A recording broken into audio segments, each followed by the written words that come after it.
যখন জানা রাত্রে এত অনেক ওই শরীর ঘামাইতে ঘামাইতে অস্থির হয়ে যায়। আমার জীবনে আমি এত বড় গরম দেখিনি।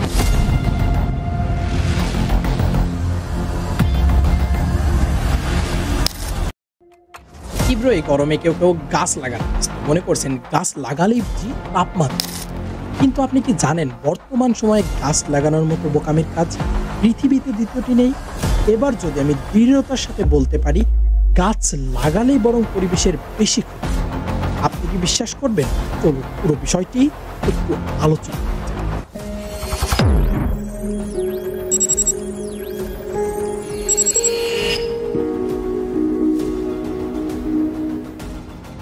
এবছর বাংলাদেশের ইতিহাসের সবথেকে উষ্ণতম গ্রীষ্ম হতে চলেছে।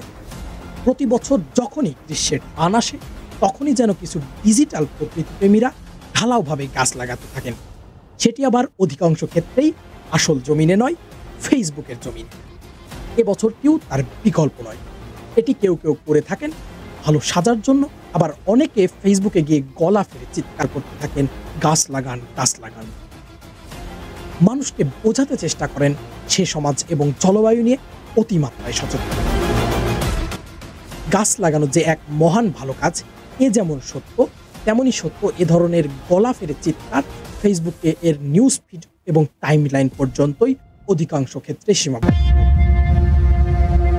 আপনি গাছ লাগান, এতে আমার কোনো আপত্তি নেই, কিন্তু আপনি কি জানেন গাছ লাগান পরিবেশ বাঁচান এই মূল মন্ত্রকে পুঁজি করে বিশ্ব মোড়লরা কিভাবে আপনার এই মন্ত্রের আড়ালে তাদের কালো কারবারি পরিচালনা করে আসছে যুগের পর যুগ, শতাব্দীর পর শতাব্দী। ছোটবেলা থেকে আমাদেরকে শেখানো হয়েছে গাছ লাগান পরিবেশ বাঁচান। তাপমাত্রা বৃদ্ধির মূলত আসল কারণকে আমরা না বোঝার চেষ্টা করে আমরা গাছ লাগিয়ে পরিবেশ পরিবর্তন করে ফেলব, একটা ভ্রান্ত প্ররোচনায় ফেঁসে গেছি। চলুন এবারে মূল পয়েন্টে আসা যাক। September 19, 2014 Nadine Unger the New York টাইমসে একটি প্রতিবেদন প্রকাশ করেন যার টাইটেলটি ঠিক ছিল এরকম, to save the planet please don't plant trees, অর্থাৎ গ্রহকে বাঁচাতে হলে দয়া করে গাছ লাগাবেন না। এখানে প্রশ্ন থাকে, তাহলে কি তিনি পাগল? মোটেই না, তিনি একজন বিখ্যাত বিজ্ঞানী। এই ধরনের কথা আরও অনেক বিখ্যাত ব্যক্তিবর্গের কথায় উঠে এসেছে, যেগুলো নিয়ে আজকে আমি আলোচনা করব এবং সমাধান খুঁজব এই তীব্র হিট ওয়েভের। আবার এখানে কথা থাকে তিনি যে বিজ্ঞানী বলেই যে হাঙ্গারকে আমরা চোখ বুজে বিশ্বাস করব, বিষয়টি কিন্তু তা নয়। আমরা একটু গভীর থেকে দেখার চেষ্টা করব বিজ্ঞানী হাঙ্গার কেন এই কথাটি বলেছিলেন। এবারে এখান থেকে আমাদের যুক্তিতর্কের শুরু হচ্ছে। যুক্তিতর্কের শুরুর দিকে বিজ্ঞানী নাদিম হাঙ্গারের যুক্তি ফিজিক্সের প্রাথমিক একটা প্রিন্সিপালের উপর দাঁড়িয়ে। উষ্ণতা নির্ভর করে কতটুকু পরিমাণ সূর্যের আলো পৃথিবীতে পড়ছে এবং কতটুকু ফিরে যাচ্ছে তার উপর। এবার যেহেতু গাছ একটি গাঢ় রঙের বস্তু, কাজেই সে সূর্য শক্তিকে বেশি পরিমাণ শোষণ করে। নাদিমের গবেষণা আরও বলছে গাছ থেকে ভিওসি নামক এক ধরনের গ্যাস নির্গত হয়, যা পরবর্তীতে মিথেন ও ওজোনের মতো গ্রিনহাউস গ্যাস সৃষ্টি করতে সাহায্য করে। 2023 সালে নিউ ইয়র্ক টাইমসের সাক্ষাৎকারে বিল গেটস বলেছিল জলবায়ু সংকট সমাধানের জন্য গাছ লাগানো নিতান্ত একটি ফালতু ব্যাপার। তিনি আরও বলেন, আমরা কি বিজ্ঞানমনস্ক মানুষ হতে চাই নাকি অজ্ঞ মানুষ হতে চাই? অতিরিক্ত এলিট শাস্তে চাওয়া অনেকেই আমার দেওয়া এই তথ্য শুনে হাসাহাসি করতে পারেন, বিদ্রুপ করতে পারেন আমার আর জনাব বিল গেটসের ওপরে, কিন্তু বাস্তবতা এটাই। কিন্তু কেন আমি এই কথা বলছি? চলুন চাক্ষুষ একটি প্রমাণ দেওয়া যাক। আমাদের বিশ্বাস প্রচুর পরিমাণ গাছ রোপণ করলে সে গাছের প্রচুর পরিমাণ কার্বন ডাই অক্সাইড গিলে নেবে, পরিবেশ হবে শান্তিময়, কিন্তু আসলে কি তাই? টিম ট্রিস বলে একটি এনজিও প্রায় 2.5 কোটি গাছ লাগাতে শুরু করেছিল।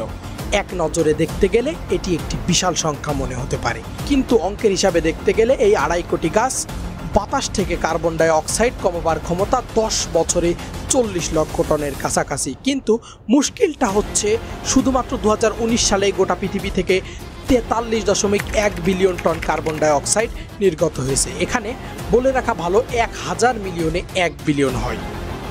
তাহলে বুঝতেই পারছেন কত কোটি গাছ লাগালে আমাদের সৃষ্ট এই কার্বন ডাই অক্সাইড কমানো সম্ভব। মূলত এইভাবে কার্বন ডাই অক্সাইড কমানোর স্বপ্ন দেখা মূলত সমুদ্র থেকে 1 বালতি জল তোলার সমপরিমাণ। চলুন এবারে আরেকটি চাঞ্চল্যকর তথ্য দিই, চক্ষু চরক গাছ করা মতো। চলতি বছরের শুরুর দিকে MIT ও ক্লাইমেট এনভায়রনমেন্টের যৌথ গবেষণায় দেখা যায়, যদি 1 ট্রিলিয়ন গাছ রোপণ করা হয় তবে তা 2100 সালের মধ্যে বৈশ্বিক তাপমাত্রা মাত্র 0.15 ডিগ্রি সেলসিয়াস পর্যন্ত কমাতে পারবে। বুঝতেই পারছেন, মাত্র 0.15 ডিগ্রি সেলসিয়াস।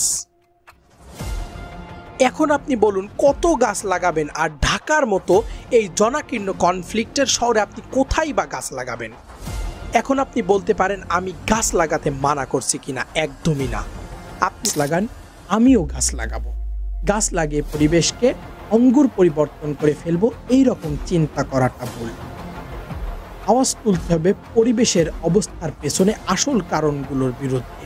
আমাদেরকে গাছ লাগানোর কথা বলে যারা দেদারসে কার্বন উড়িয়ে কোটি কোটি টাকার পুঁজিবাদী ব্যবসা করছে তাদের বিরুদ্ধে।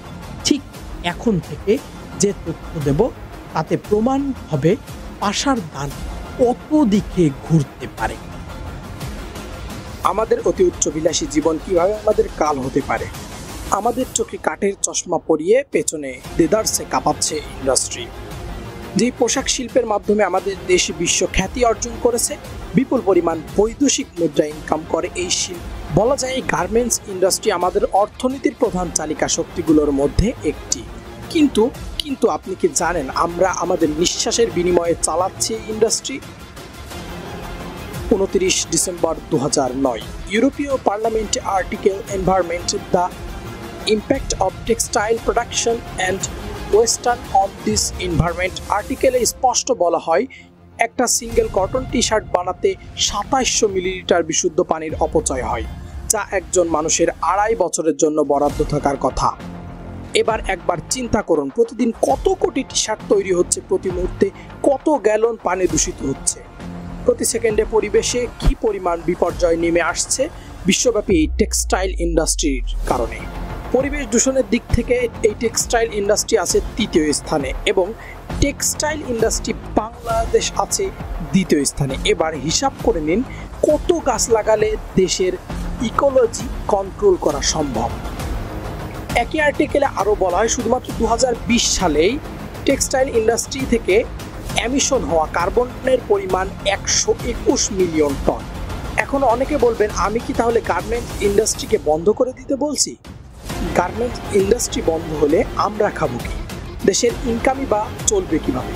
কিন্তু আমার প্রশ্ন হলো, শুধুমাত্র দেশে উৎপাদিত এই গার্মেন্টস শিল্পের পোশাক কেন 1%ই মাত্র রিসাইকেল করা হয়? 99% কেন রিসাইকেল করা হয় না? এই 99% নতুন পোশাক তৈরি করার জন্য বারবার নতুন করে পরিবেশের ক্ষতি করা হয়। পৃথিবীর সমস্ত পানির 20% ক্ষতিগ্রস্ত হচ্ছে এই ইন্ডাস্ট্রির পাল্লায় পড়ে। সেই দিন আর বেশি দূরে নয় যেদিন নতুন জামা কাপড় গায়ে দিয়ে শুধুমাত্র সামান্য খাবার, পানি ও নিঃশ্বাস নেওয়ার অক্সিজেনের জন্য মানুষ হাহুতাশ করতে চলেছে। তাই ভোগবিলাসী জীবনযাপনের আগে ভাবুন, আপনি নিজে হাতে পৃথিবী ধ্বংসের দিকে ঠেলে দিচ্ছেন না তো?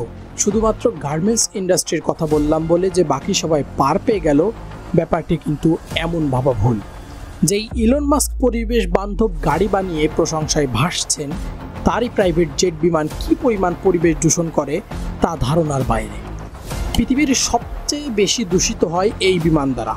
শুধুমাত্র ধনীদের পার্সোনাল জেট বিমানের সমস্ত গ্রিন হাউসের 5.5% দখল করে আছে।